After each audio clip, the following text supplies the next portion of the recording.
अभी रमज़ान का महीना आ रहा, देखिएगा क्या हाल होगा जब लोग तरावी पढ़ेंगे।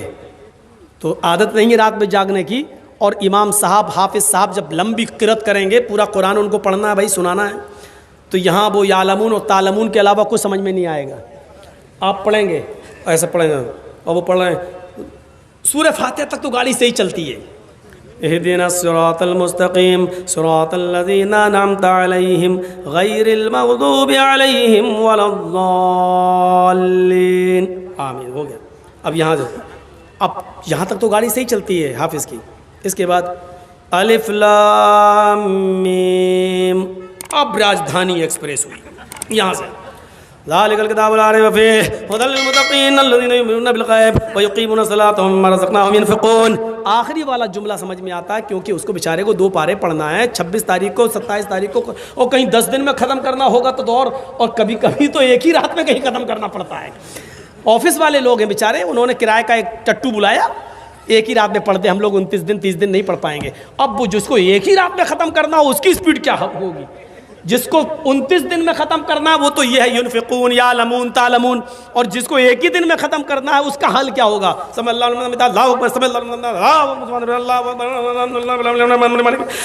ये चल रही होती राजधानी एक्सप्रेस।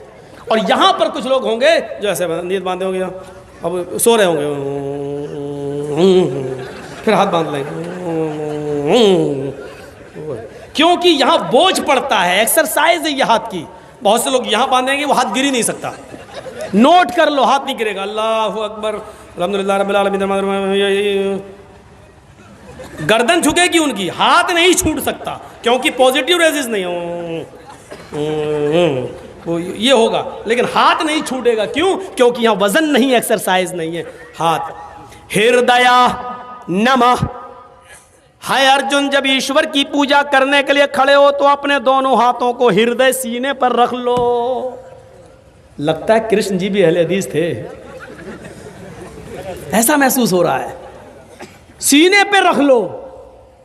हिंदू भाई हमेशा याद रखिए, सीने ही पे हाथ रखते हैं कि नहीं रखते? पूजा करते तो ऐसे रखते हैं, हम लोग ऐसे रखते हैं, लेकिन रखेंगे सीने पर।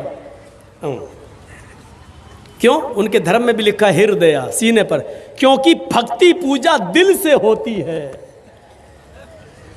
कोई भी पूजा पेट से नहीं होती। अब पेट के लिए लोग करने लगे हैं, वो अलग बात है। अब पेट के लिए करने लगे, पेट के लिए तो झाड़ फूक भी करने लगे। तंबाकू वाला पान खाया हुआ है, बोली साहब मेरे बेटे को बुखार आया तो दम कर दो,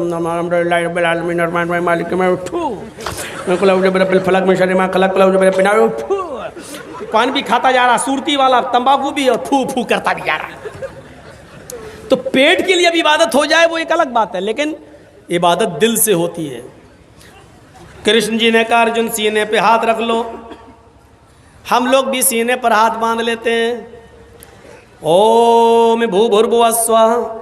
भूल चूक में हमसे जो गलती हो गई हो, ईश्वर है भगवान, हमको माफ़ कर देना, क्षमा कर देना, स्वाहा कर देना हमारे पाप को। हम लोग भी कहते हैं अल्हम्दुलिल्लाहि रब्बिल आलमीन। आय अल्लाह, हम दिल से गवाही देते हैं कि सारी तारीफ तेरे ही लिए है। अर्रहमानिर रहीम, दिल से गवाही देते हैं जो बड़ा ही मेहरबान इंतहाई रहम करने वाला है। मालिकी यौमिद्दीन, हम दिल से तुझे क़यामत के दिन का पूरा पूरा मालिक मानते हैं। इय्याका नअबुदु व इय्याका नस्तईन। आय अल्लाह, हम दिल से इस बात का इकरार करते हैं कि तेरे अलावा हम किसी की इबादत नहीं करते और तेरे अलावा किसी से हम मदद तलब नहीं करते, तेरी ही इबादत करते हैं और मदद भी तुझसे तलब करते हैं। आय अल्लाह, इतनी लंबी चौड़ी जो दिल से हमने तेरी तारीफ की है, इस तारीफ के बाद मेरी चंद बातें सुन ले। इहदिना सिरातल मुस्तकीम। आय अल्लाह, हम दिल से सिराते मुस्तकीम मांग रहे हैं। आय अल्लाह, हमें 72 सड़कों पे चलने से बचा ले। आय अल्लाह, हमें हनफी शाफी मालिकी हम्बली शिया सुन्नी होने से बचा ले। आय अल्लाह, जो सीधा रास्ता हो तेरा, तेरे हबीब का, तेरा तेरे नबी का, आय अल्लाह मुझे उसी सिराते मुस्तकीम पर चलने की तौफीक अता फरमा। फिरके कितने हैं? 72। अल्लाह के नबी ने कहा मेरी उम्मत में 73 होंगे। बनी इसराइल में थे 72, मेरी उम्मत में कितने होंगे? 73। लेकिन इनमें बड़े बड़े फ़िरक़े जानते हो कौन से हैं? 4। हनफी, शाफई, मालिकी, हम्बली।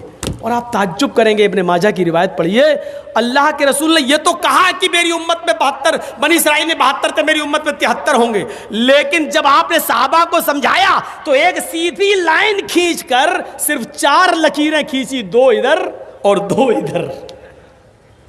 बहुत बड़ा इशारा था ये नबी अकरम का।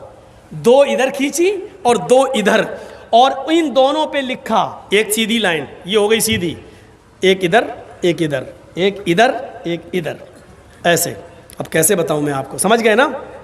जैसे हवाई जहाज होता है, सीधा ये सीधी लाइन, 2 इधर 2 इधर। इन चारों लाइन पर अल्लाह के नबी ने क्या लिखा? हाजा सबीलुश शैतान, हाजा सबीलुश शैतान, हाजा सबीलुश शैतान, हाजा सबीलुश शैतान। और सीधी जो लाइन खींची उस पर लिखा हाजा सिरातुम मुस्तकीम, ये सीधा रास्ता है, ये मेरा और मेरे साहबा का रास्ता है। ये दाएं बाएं, ये 4 सड़कें जो हमने बनाई हैं, ये सब शैतानी रास्ते हैं। मोहम्मद और मोहम्मद के साहबा का, कुरान और हदीस का एक ही रास्ता जो सीधा है, वन्ना हाजा सिराती मुस्तकीमन, और ये मेरा सीधा रास्ता है। 4 लाइनें खींचकर इशारा कर देना, ये बहुत बड़ी बात है मेरे भाइयों। मैंने पहले ही कहा था, यहां पर भी अक्लमंदों के लिए इशारा काफी है, इशारा काफी है। अक्लमंद हैं तो हमारे लिए इशारा काफी है। चलिए आगे चलिए। योगी पूरे शरीर का योग हो। अब देखिए, अल्लाहु अकबर, रुकू में गए, रीढ़ की हड्डी, कमर बिल्कुल सीधी कर लो। आप करना पड़ेगी, हम तो करते ही नहीं हैं। अल्लाहु अकबर, सुभान रब्बिल अज़ीम, सुभान रब्बिल अज़ीम, जब तक सीधी हो रही तब तक उठ गए। बाज़ हमारे उलमा ने लिखा है कि कमर इतनी सीधी हो जानी चाहिए कि अगर उसके ऊपर पानी से भरा हुआ बर्तन रखा जाए तो गिरने ना पाए, इतनी सीधी हो जाए बिल्कुल कि कोई चीज़ उस पर रखो तो गिरे नहीं। जब आप टाइट पकड़ेंगे और इस तरीके से जब रुकू करेंगे और सजदे की जगह पर आपकी नज़र होगी, नीचे नहीं, सजदा, अरे नीचे क्या झांक के देख रहा है, सजदे की जगह पर होनी चाहिए निगाह, तो आपकी कमर बिल्कुल सीधी हो जाएगी। डॉक्टर मोरिस बुकाए, बहुत बड़े डॉक्टर गुजरे हैं अमेरिका के अंदर, इन्होंने लिखा अपनी किताब के अंदर, मुहम्मदुर रसूलुल्लाह ने जो रुकू बताया है, मुसलमान 5 वक्त नमाज पढ़ता है, अगर वैसा रुकू करने लगे जैसा मोहम्मद सल्लल्लाहु अलैहि वसल्लम ने बताया है, तो इस आदमी को कभी रीढ़ की हड्डी के दर्द और रीढ़ की हड्डी के कैंसर की बीमारी नहीं हो सकती। इतना बड़ा इलाज बता दिया अल्लाह के रसूल ने, लेकिन आज हो रही है बीमारी। इसका मतलब यह कि हमारे रुकू और सजदे सही नहीं है। समी अल्लाहु लिमन हमिदा, अल्लाहु अकबर कहकर जब आप सजदे में जा रहे हैं तो आपके दोनों पैरों की उंगलियां मुड़ी हुई होनी चाहिए, आपके दोनों पैर मिले हुए होना चाहिए। जब उंगलियां आपकी मुड़ी हुई होंगी तो उंगलियों से जो नस, जो रगें खिंचेंगी वो आपके दिमाग तक जा रही हैं, पूरे जिस्म की एक्सरसाइज। और जब आप सजदे में जाते हैं, इसीलिए सजदे को लंबा करने का हुक्म है। मेरा बंदा मेरे सबसे ज़्यादा करीब तब होता है जब वो सजदे में होता है। लोग सजदा ज़्यादा लंबा करते हैं। अल्लाह के रसूल सल्लल्लाहु अलैहि वसल्लम सजदा इतना लंबा किया करते थे कि हज़रत आयशा कहती हैं, जब रात की तारीकी में आप तहज्जुद में होते, सजदा करते, तो मुझे ऐसा लगता कि अल्लाह के रसूल सजदे में इंतकाल कर गए, उठेंगे ही नहीं। शायद अब आपको झंझोड़ना पड़ेगा, कहीं ऐसा तो नहीं कि अल्लाह के नबी का इंतकाल हो गया। इतना लंबा सजदा। और जब आदमी सजदे में जाता तो डॉक्टर मोरिस बुकाए कहते हैं, इंसान के जिस्म का पूरा खून की रगों में, दिमाग की हर एक नस तक, हर एक रग तक पहुंच जाता है, जिससे उसको ब्रेन हेमरेज की बीमारी नहीं होती है और उसका दिमाग नॉर्मल रहता है, उसको ब्लड प्रेशर की बीमारी नहीं होती है, उसको टेंशन ज़्यादा नहीं होते, इसलिए कि खून दिमाग में जितना पहुंचना चाहिए वो सजदे ही की हालत में पहुंचता है। मेरे भाइयों, ये नमाज पूरी एक मेडिकल साइंस से भरी हुई है। हमने बाबा रामदेव का एक योग देख रहा था मैं, योग, उसमें बाबा रामदेव ने बाकायदा इस बात का इकरार किया। मैं टीवी यूट्यूब चैनल लोगों के सामने बोल रहा हूँ, रिकॉर्ड हो रहा है। बाबा रामदेव ने इस बात का इकरार किया था कि नमाज से बड़ा योग कोई है ही नहीं, नमाज सबसे बड़ा योग है। अगर कोई नमाज पढ़ने लगे तो उसको इस योग की ज़रूरत ही नहीं जो हम सिखा रहे हैं। नमाज पूरा अरे जिसकी शुरुआत योगी से हुई हो, उससे बड़ा योग क्या हो सकता है? योगी, पूरे शरीर का योग करने वाले बन जाओ, तब तुम्हारी पूजा हो। यहाँ तो हाल क्या है, हमारे हिंदू भाई अब इतना भी नहीं कर रहे। वैसे तो हिंदू धर्म में हाथ भी जोड़ लिए जाते हैं, अब तो इतना भी नहीं करते। अब तो नई नवेली बीवी बैठी हुई है मोटरसाइकिल पर, भिग मंगनी गाड़ी पे बैठे हुए हैं। लड़की के बाप ने इंटरनेशनल भिखारी समझ के दामाद को दे दी, ले जा, मेरी बेटी तो खुश रहेगी, तू भिखारी है तो क्या हुआ, चल दे दी। अब वो बेचारा अपनी बीवी को बिठाल के चला रहा, सामने हनुमान जी की मूर्ति, नहीं उठेगा, उतरेगा नहीं गाड़ी से, क्यों, जल्दी में है, नई बीवी है। लेकिन भगवान नाराज ना हो जाएं इसलिए खोपड़ी तो हिला देगा। 10 किलो की खोपड़ी हिला दी, बढ़ गए आगे, हाथ जोड़ना नहीं, ये नहीं हो रहा। मैं जब पाकिस्तान गया था प्रोग्राम के लिए, तो पहली मर्तबा मैं ट्रेन से गया था, उसके बाद 3 बार और गया हूँ, तो वो मैं बाई प्लेन गया हूँ। तो लाहौर तक तो मैं बस से गया था, वो जो चल रही थी पहले बस जो चली थी दिल्ली से लाहौर तक, समझौता जो अटल बिहारी वाजपेयी जी के दौर से शुरू हुई थी, तो उसके बाद चलती रही, उसमें गया था मैं। तो लाहौर से कराची तक जब ट्रेन पे गया तो वहाँ की ट्रेनें तो ऐसी थीं कि फ्री का पाउडर लगता था चेहरे पे, इतनी धूल उड़ती थी। बहरहाल पहुँचे तो हर स्टेशन पर एक मज़ार बना हुआ है। लाहौर से कराची तक 24 घंटे बल्कि 28 घंटे लगे थे मुझे पहुंचने में। तेज़ रू एक्सप्रेस थी वो, उसका नाम तेज़ रू एक्सप्रेस। उस एक्सप्रेस पे मैं बैठ के गया था, तो जैसे यहाँ हमारे हिंदू भाई मंदिरों के सामने हूँ हिलाते हैं, ऐसे ही वहाँ खिड़की वाली सीट के लिए लोग लड़ते हैं, मुसलमान लोग। और हर स्टेशन के ऊपर एक मज़ार बना हुआ है, और वो भी ऐसे ही जाते हैं, जो भी मज़ार गुजर रहा है, बाबा सर झुकाते हुए ऐसे कर रहे, बाबा मज़ार ऐसे, और गुजर रहे हैं। मैंने कहा ओफ, मैंने कहा सही जगह आया हूँ तकरीर करने के लिए। हिंदुस्तान में इतना तो है कम से कम कि ट्रेन में बैठकर कोई आदमी अगर स्टेशन से कोई मज़ार गुजर रहा हो तो कम से कम यहाँ का मुसलमान ऐसे नहीं करता। ऐसे वो करता तो जिंदा लड़की को देख के करता है, लेकिन मज़ार को देख के नहीं करता है। ऐसा पाकिस्तान के हालात यहाँ से भी ज़्यादा शिर्क और बिदात पर, उससे भी ज़्यादा। तो हम आपको जो बताना चाहते वो ये बताना चाह रहे हैं कि योग नहीं है, पूरा योग सिर्फ नमाज के अंदर है। और इसके बाद कृष्ण जी क्या कहते हैं, अर्जुन युजीत सतत मातमानम, इसको बराबर पकड़े रहना, इसको कभी छोड़ना नहीं।